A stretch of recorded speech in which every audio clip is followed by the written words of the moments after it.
welcome to the Shelley Studio, and today I'm going to show you a couple of techniques to make one greeting card. This video is sponsored. It's sponsored by inloveartshop.com, and I will have links to that store below. But those stamps that you just saw me flip through were provided by them, and I'm just going to show you a couple of ways I used them to create this greeting card. The first one is I used one of their larger background stamps and did a little jelly printing. I do want to warn you, you want to make sure you clean that off thoroughly as soon as possible afterwards so that you don't have paint left over on your stamp. You want to be able to use it for regular stamping. So yeah, if you're not keen to do that, you can always do that with colored inks instead. But I love jelly printing, so I thought I would use that background stamp to create some fun card backgrounds. So in Love Art Shop, they have stamps and dies. They have matching stamps and dies, and they have a bunch of other stuff too. I will link all the products I have in the description box below. There will also be a discount code you can use to get 15% off of your next purchase if you're interested in any of the stamps I show. I did not get any of the dies because I don't have a die cutting machine, so I just got stamps. They had a lot of fun circle dies, which were very tempting, but I'd have to go buy me a die cutting machine, so I refrained. And their prices are pretty good, so here I'm just trying to let that dry a little bit before I add a layer of paint so that I can pull off the pattern. If you go in when it's wet, you just smush everything up. So here I'm going to take that and see if I can pull all the white up. I think it does pretty good. I'm trying to remember. There we go. And I want to do at least one more.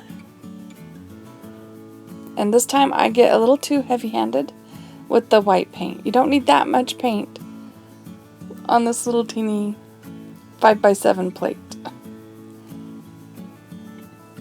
You have that much paint, you put the stamp on there, it'll just slide around.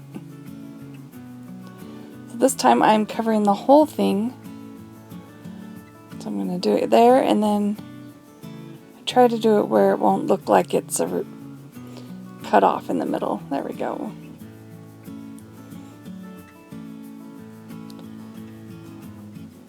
Now I'm going to try to do that ombre effect with the green and the blue. I really like that color combination.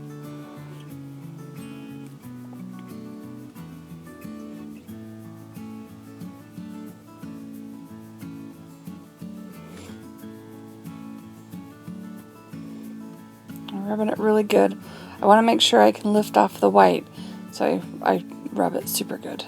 There we go. Yeah, I think that one might be my favorite. Alright, so here are the 3 card backs and then just the extras that I did. So now we're going to create another layer for our greeting card, and I'm just going around with a couple of Distress inks.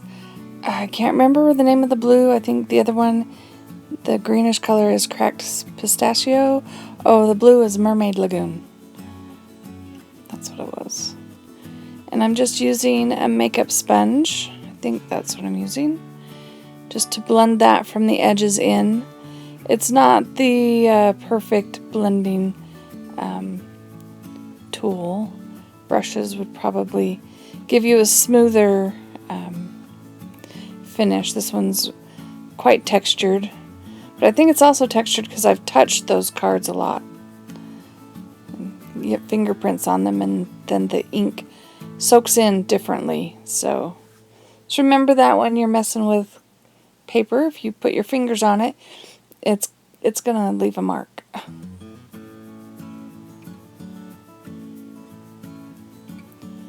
I think my idea here was green for the ground, blue for the sky.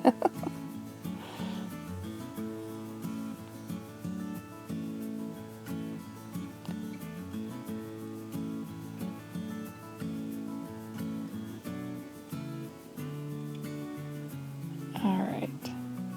So now I have one of the other stamps here, and I'm just using Jane Davenport mermaid markers. I've seen people use water-based brush pens before. I haven't seen them use the mermaid markers. They're a bit juicy, so they kind of leave globs and drips, unfortunately. You'll see in a minute where it drips on mine. But it's still fun, and it still works.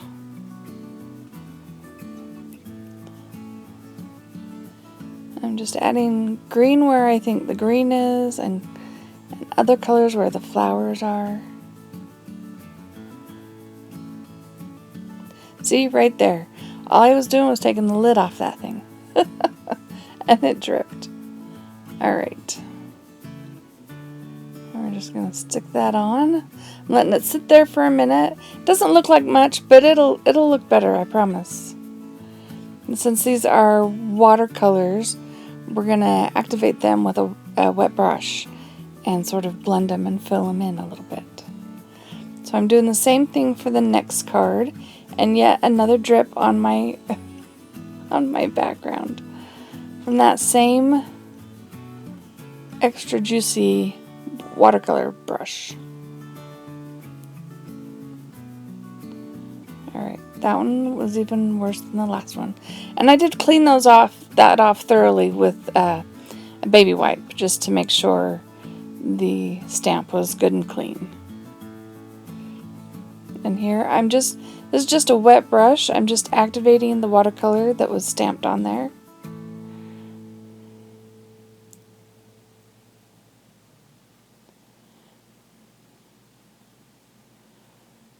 So isn't that fun? And I'll go through and do this one too. Now I did practice this prior on some plain white cardstock, and after doing this one I didn't feel like the color was brilliant enough. I like bright things, so I wanted to show you this part so you could see the technique, but I end up using my practice ones. So once they're thoroughly dry, and this is one of the good things about the clear stamps, so you can see through them. If you have one of those tools, you can, what are they called, Misties or whatever? You can line those up perfectly. Mine are just a tiny bit off, but I don't think it's too bad. And here I'm going to do it again. You can see my head getting in the way. Had to get down there and make sure it was lined up right. Okay. That one was not as good as the first one. So I'm looking at the ones I did previously, and I like those better. I feel like you can see it better. I think I lined them up better. And it doesn't have the big drips that I made on there. So I'm going to take those ones and use them. And I'll look up the names of the stamps and put them below in the video screen so you know which ones they are if you're interested in those ones. And so I'm just going to use the colorized piece as like a mat to go around it. I'm just adding black ink all around the edges.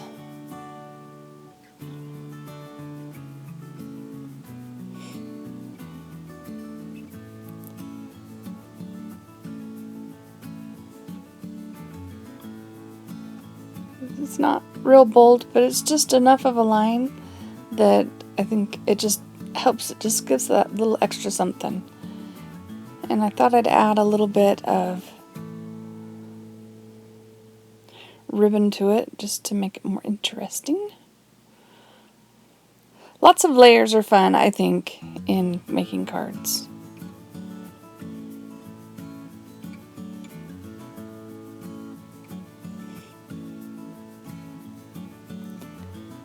And the tape I'm using, double-sided tape, is score tape. It's pretty strong stuff.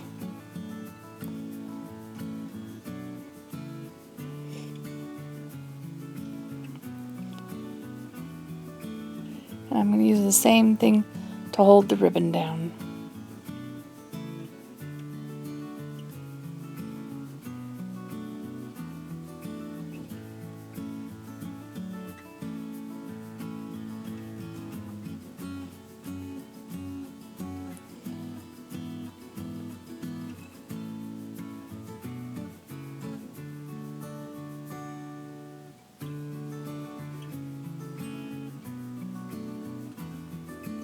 I do end up using a lot of that score tape, I feel like, but it seems to last a long time.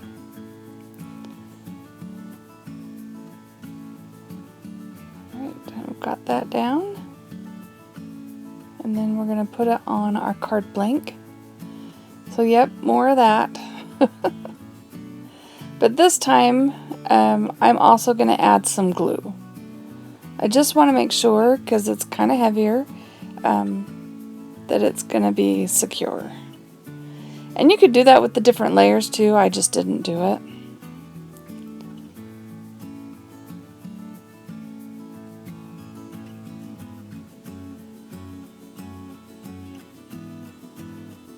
I like the glue and tape I did because the tape holds it on there really firmly while the glue sets, which makes it nice. And I'm not very good at lining it up without being right over the top of it. So yeah, and yeah, try to get it in the first go so you're not tearing your paper. There we go. And I also have this sentiment stamp that works great with cards. I think I'm just gonna use thank you. Make it simple.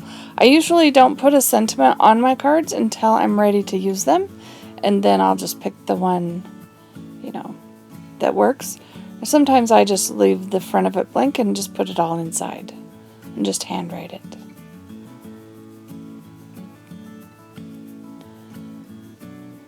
I'm just going to take that, and I'm going to use some of this paper since it has the same color paint on it. Thought it would be a good way. Got a little carried away with the glue there. Good way to use this, just to have it be the matting for the sentiment. But since it's on sheet music, it's really floppy, so I'm just going to glue it down to this cardstock.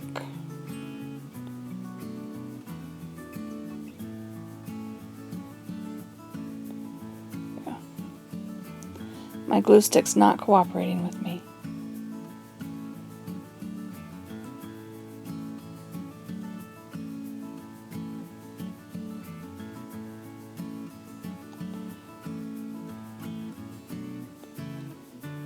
All right.